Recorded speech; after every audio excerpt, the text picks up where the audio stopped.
Well, if you love a clean house, but you hate cleaning, you are so far from alone.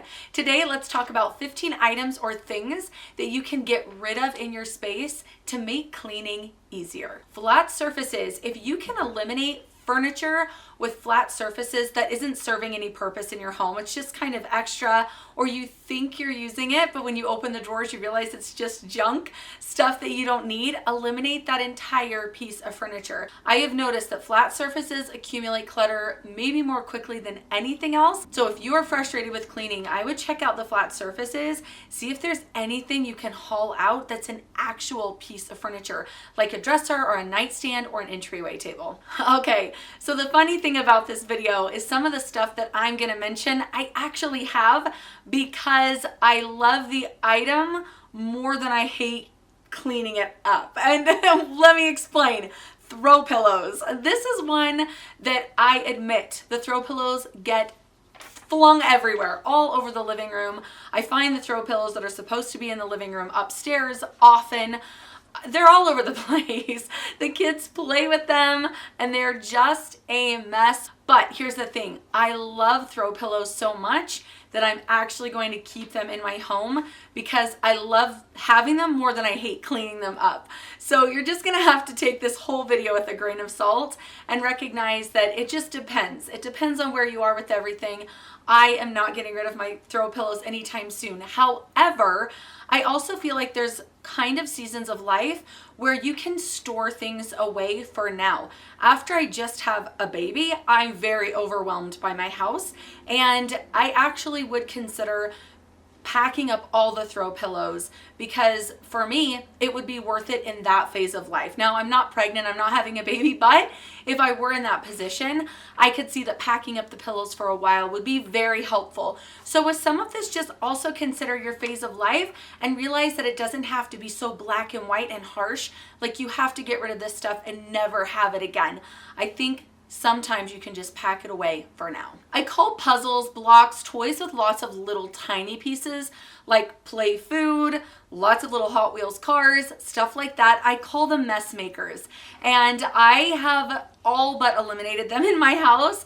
I still have some things, but I keep them up high. I no longer have them down where the kids can just access them, get into everything. I keep things that are considered mess makers, things with lots of little tiny parts, completely out of reach. And I let my kids play with them whenever they want. We just kind of monitor so that I make sure it gets cleaned up before the next toy gets brought out.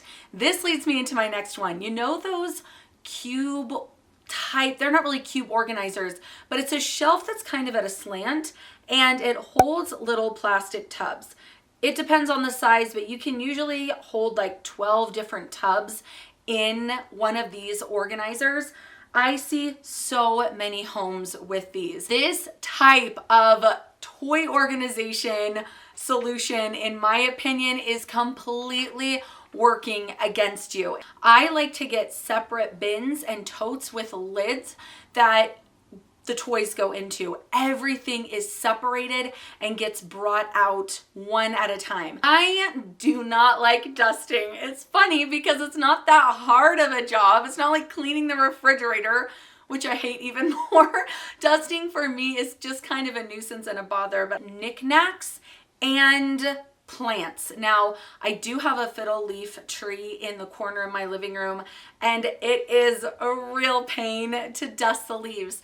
This is one where I'm in a phase of life where I do have the time to go through and dust each individual leaf, and my kids are older now, so they can help with something like this. But it is definitely something to consider if you are not in a phase of life where you have time for something like that and the dust is driving you crazy. So knickknacks that you have to dust, these are usually, on shelves or on flat surfaces, little collections of things. And then plants, the ones with smaller leaves, hide the dust a lot better. But if you've got these larger leaves like a fiddle leaf, then the dust is really gonna show. And confession, I haven't dusted my fiddle leaf in some time and I have no excuse. So I need to get that done. Bath toys is something else that I really like to get rid of or eliminate when I'm feeling overwhelmed by cleaning or like I have too much to clean. So I do let my kids, or my daughter at this point, play with toys in the tub, but I don't have toys that are specifically for the bath. It clutters up the bathroom. I already feel a little overwhelmed by cleaning the bathroom, the scrubbing, the toilets, the trash, the mirrors, everything. So the last thing I want to do is clean up a bunch of tub toys. So I don't have tub toys, and I haven't for some time, and it has made cleaning the bathroom easier. When I need to go in and clean the shower and the tub, not having toys in there is amazing. Okay, here's another one that I have, but I also notice that it makes cleaning a little more difficult, and that is mirrored furniture. So I have this little end table in my living room. It's got some books and toys in it. It's really pretty. It's perfect for the space. I actually really love it, but my goodness, does that thing get smudged. But again, it has to be something where I feel like, okay, I'm in the phase of life where I can take on a project like this, like something that needs this little bit extra attention. Because if it was just a wooden piece of furniture, I wouldn't have this issue. So mirrored furniture can be a little bit tricky if you really hate cleaning. So if you're considering buying the mirrored furniture, yes, it's beautiful, but remember, you're gonna be wiping it down all the time. Just like toys, I'm really careful with the children's books that I stack on low shelves where they can reach. I love having my kids read. I love having books accessible, but I try to limit the number of books in a bookshelf just because I do want them to be able to get into the books. I'm actually okay with that, rather than like getting into the Duplo and the blocks and the books and the puzzles. Like, it all gets to be too much. So I've just decided that I'm gonna say the books are fine to be left out. You don't need to put them on a high shelf. So that's kind of a compromise I've made with myself that's worked for my kids. So just decide what works for you, but I am really careful with the number of books that I let just be on a shelf and let my kids access. I spent probably 15 minutes last night pill shaving and lint rolling my husband's hoodie. These are Clingy clothes. I'm putting them in their own category. I really struggle with these because it makes laundry time so much harder. So I'm not going to ask him to get rid of this. Of course he can keep it. And he did not ask me to go the extra mile and lint roll and pill shave.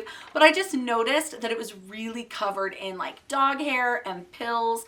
And it's just that clingy material. So I feel like if you hate cleaning, if you hate doing laundry, try and avoid materials that really cling and get linty and hairy and all of that. So I've noticed that just regular like cotton materials, even polyester usually does fine.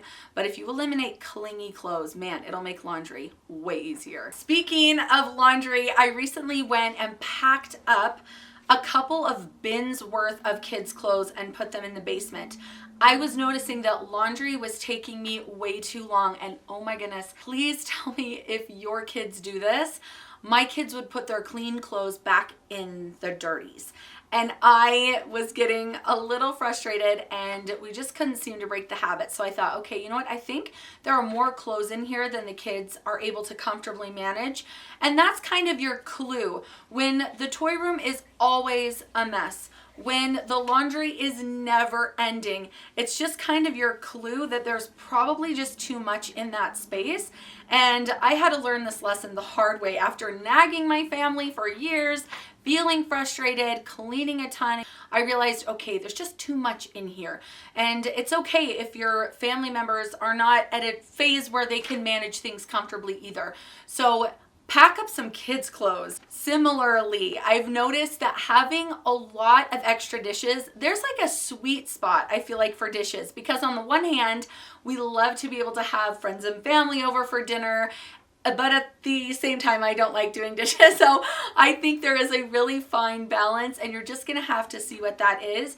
But I've noticed that having the amount of dishes to run the dishwasher once a day and not have dishes in the sink has been perfect. For us, this is 2 plates, 2 bowls, 2 cups for each member of the family. And we're a family of 5. So you just have to kind of mess around with the numbers and see what works for you. But oh man, once I limited the number of dishes, just like with the laundry, I didn't feel like everything was so out of control, and I was able to keep up on the dishes so much more easily. I am seriously considering eliminating my junk drawer. Now, I still need to have a place to keep rubber bands and pens and batteries and all of that, but I will tell you, I have organized my junk drawer so many times and I just can't seem to really keep it under control. I've limited the number of stuff in there. I've taken it down to what I feel like is the bare bones, and still things are constantly out of control in this drawer. So what I think I'm gonna do is put everything into baggies and then put those baggies into some actual containers or bins. I feel like this might be maybe the answer. I'll try it and let you know, but I feel like I'm always digging around in that junk drawer. I find trash in there, I find broken things. It's just a little less than ideal. So I'm gonna try this. I'll let you know, keep you posted, but eliminating the junk drawer, if your junk drawer is like mine and just cannot stay organized for the life of you, that could really help with the cleaning. Just like too many books that spill out onto the floor and drive everybody a little bit crazy, I have noticed that when we have too many shoes, I find them all over the house. They're in the living room, they're under the dining room table. They're just a problem in general. And I feel like having a good system obviously helps, but I think when you find that everything just feels too much and you're constantly picking things up, it can be one of 2 things. 1, you have too much inventory, or 2, the system you have put in place is not working. So right now I have a shoe organizer basket. It's not even organized. It's just a basket in the kitchen because I don't have a mudroom and we come in through the garage. I also have a shoe bin by the front door in our little coat closet. Still, there are shoes kind of everywhere. So this could be a case of we just need to practice better habits, but I'm also going to be going through my shoes and seeing if I can eliminate some of that inventory, because I do find shoes everywhere. So again, if you're noticing one particular category in your home where you're like, I'm always in here cleaning up tub toys, I'm always doing dishes, I feel like I'm constantly doing laundry, that is your cue that you probably just have too much or you need a new system. So what is something that you feel like contributes to a messy home? And if you hate cleaning, you should just get rid of it, or at least limit the inventory. Can't wait to chat with you. Thanks for being here today, and I will see you soon. Bye.